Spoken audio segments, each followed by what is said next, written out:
धर्मपुर गांव में रहने वाला रामधन एक बेहद गरीब किसान था। मौसम अच्छा रहा और खेतों में पहली बार फसल बहुत अच्छी आई थी।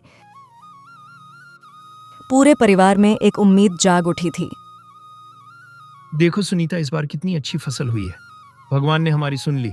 लगता है अब बच्चों को भूखा नहीं सोना पड़ेगा। हाँ रामधन, इस बार मेहनत रंग लाई है। अब अगर फसल सही सलामत कट गई तो कुछ महीनों का चैन मिल जाएगा। पिताजी, क्या इस बार हम स्कूल जा पाएंगे? जरूर बेटा, अब तो तुझे अच्छे कपड़े और किताबें भी दिलवाऊंगा। पिताजी मेरे लिए क्या लाओगे? बोलो ना पिताजी। तेरे लिए गुड़िया और नई चूड़ियां लाऊंगा। लेकिन शायद किस्मत को ये मुस्कानें राज नहीं आईं। शाम ढलते ही आसमान पर काले बादल घिर गए और तेज आंधी के साथ मुस्कान बननी शुरू हो गई। रामधन, जल्दी चलो, खेत में पानी भरने लगा है। हे भगवान, कहीं सब कुछ न बह जाए। रामधन भागकर खेत पहुंचा। वहां का दृश्य देखकर उसका दिल बैठ गया। खेत पूरा पानी में भर चुका था और सारी फसल भी डूब चुकी थी। अब क्या बचा भगवान? सब कुछ खत्म हो गया। मेरी मेहनत, मेरी उम्मीद सब बह गई। अब बच्चों को क्या खिलाएंगे जी? घर में तो एक मुट्ठी अनाज भी नहीं बचा है। अगले दिन सुबह रामधन सेठ हरिराम के पास गया, जिसके पास से उसने कर्जा लिया था। उसे उम्मीद थी कि शायद सेठ थोड़ा सा समय दे देगा। सेठ जी, बारिश में सब कुछ बर्बाद हो गया। थोड़ी मोहलत दे दीजिए। अगली बार फसल होगी तो सारा कर्ज चुका दूंगा। तुम्हें अब कोई मोहलत नहीं मिलेगी रामधन। कागज के हिसाब से अब वो जमीन मेरी है। सेठ जी, वो मेरी पुश्तैनी जमीन है, आप ऐसा मत करिए। मुझे कागज से मतलब है, भावना से नहीं। अब वो जमीन मेरे नाम है और तुम लोग तुरंत उसे खाली कर दो। रामधन की जमीन भी चली गई और उसके पास अब कुछ भी नहीं बचा था। उसके पास अब ना तो खेत था, ना पैसा और ना ही कोई आसरा। सुनीता, अब इस गांव में हमारे लिए कुछ नहीं बचा। चलो जंगल की ओर चलते हैं। शायद वहां कहीं इसे छुपाने की जगह मिल जाए। ठीक है रामधन, अब जैसी तुम्हारी मर्जी। और इसी के साथ एक गरीब किसान अपने टूटे सपनों को समेटे अपने परिवार को लेकर निकल पड़ा, अनजाने अंधेरे की ओर।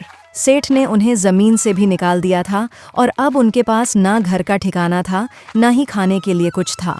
रामधन का परिवार एक बार फिर सड़क पर था। बारिश अब रुक चुकी थी, लेकिन उनके जीवन की बरसात थमने का नाम ही नहीं ले रही थी। चलो सुनीता, अब पीछे मत देखो। जो हो गया उसे सोचने से कुछ नहीं होगा। अब घर नहीं बचा सुनीता, बस जिम्मेदारी बची है इन बच्चों की।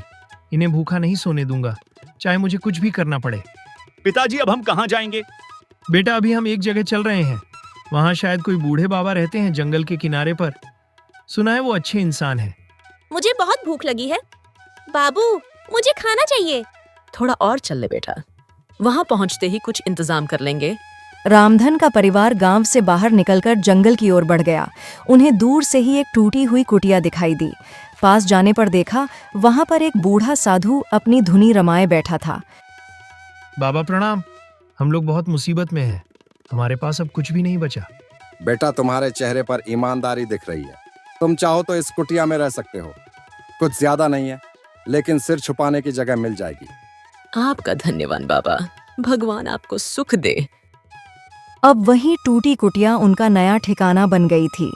अगले दिन सुबह रामधन जंगल में लकड़ी काटने निकला ताकि बाजार में उसे बेचकर कुछ पैसे मिल जाए। सुनीता, मैं जंगल जा रहा हूँ। लकड़ियाँ काट कर लाऊंगा, फिर उसे बेचकर कुछ सब्जी लाएंगे बच्चों के लिए। जल्दी लौट आना, खाना भी बनाना है और बच्चों को भी कुछ खिलाना है। रामधन दिन भर जंगल में पसीना बहाकर लकड़ियां काटता रहा और शाम होते ही उन्हें लेकर बाजार की ओर गया। वहां उसे बहुत कम पैसे मिले, पर उसने कुछ आलू, प्याज और थोड़ा सा आटा खरीद लिया। ये लो सुनीता, कुछ खाने का सामान लाया हूँ। कुछ खास तो नहीं है, लेकिन बच्चों का पेट तो भर जाएगा। तुमने इतना सब किया रामधन, अब तुम हाथ मुंह धोकर बैठो तो मैं तुम्हारे लिए भी रोटियां सेक देती हूँ। माँ, क्या आज गुड़ नहीं आया? आज नहीं बिटिया, लेकिन हम कल जरूर से गुड़ लेकर आ जाएंगे। रात को सभी ने सूखी रोटियों के साथ उबली सब्जी खाई और पहली बार किसी को भी कोई शिकायत नहीं थी। सबकी आंखों में थकान थी, लेकिन उस थकान में भी एक उम्मीद छिपी थी। अब हर दिन ऐसा ही होगा। मैं मेहनत करूंगा और हम सब मिलकर आगे बढ़ेंगे। हमारे पास कुछ भी नहीं है, लेकिन हम एक साथ हैं, यही सब। ऊंचे आसन पर एक वृद्ध राजा बैठे थे, जिनके चेहरे पर तेज और आंखों में करुणा थी।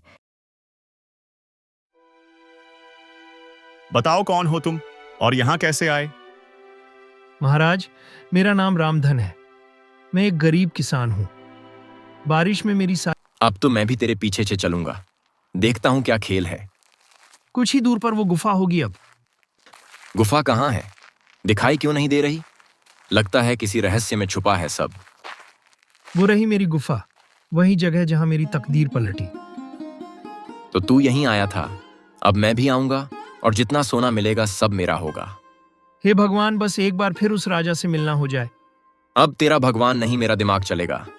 मैं चुपचाप देखूंगा तू क्या करता है। राजा जी, क्या आप सुन रहे हैं? मैं फिर से आया हूँ। किससे बात कर रहा है ये? कोई है क्या भीतर? कौन हो तुम? मैं रामधन हूँ, राजा जी से मिलना है। ये आवाज कहां से आई? अंदर कोई सच में है? अंदर आओ, राजा जी तुम्हारी ही राह देख रहे हैं? ये लोग तो इसे जानते हैं पहले से। ये जरूर कोई बड़ा राज है। मैं बहुत आभारी हूँ राजा जी का, उन्होंने मेरे जीवन को रोशनी दी। अब बहुत देख लिया, अब मेरी बारी है। सेठ धीरे से गुफा की ओर बढ़ा। जैसे ही वह अंदर जाने लगा, एक तेज चमक प्रकट हुई और चारों ओर अंधेरा छा गया। रुको, कौन हो तुम? मैं सेठ हरिराम हूं, मुझे भी राजा से मिलना है। तुम्हारे अंदर लालच की गंध है, राजा ऐसे लोगों से नहीं मिलते। मैं जानता हूं रामधन को यह सब कैसे मिला। उसे उसकी ईमानदारी ने दिया और तुम्हें तुम्हारा लालच यहां से दूर ले जाएगा।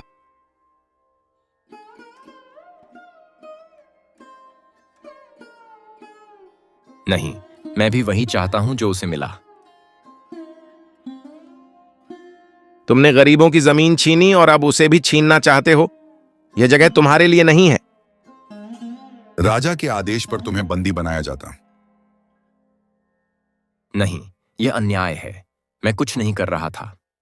तुम्हारी सजा तुम्हारे कर। तो मैं यह जिम्मेदारी स्वीकार करता हूँ।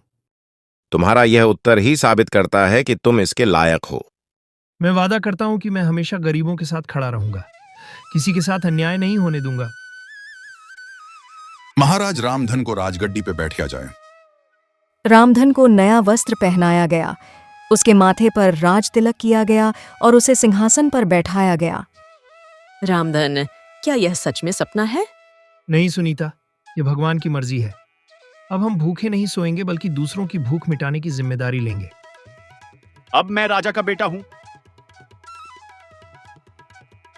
नहीं बेटा, तुम जनता के सेवक के बेटे हो। हम राजा नहीं, सेवक बनकर जिएंगे। धर्मपुर गांव के उसी गरीब किसान ने, जो बारिश में सब कुछ खो चुका था, आज अपने संघर्ष से राजमहल तक का सफर तय किया था। उसने जिस राजा ने लकड़ी काटकर बच्चों को पाला, वही सही मायनों में जनता का राजा होता है। रामधन ने ना तो अमीरी को घमंड बनने दिया, ना गरीबी को शर्म।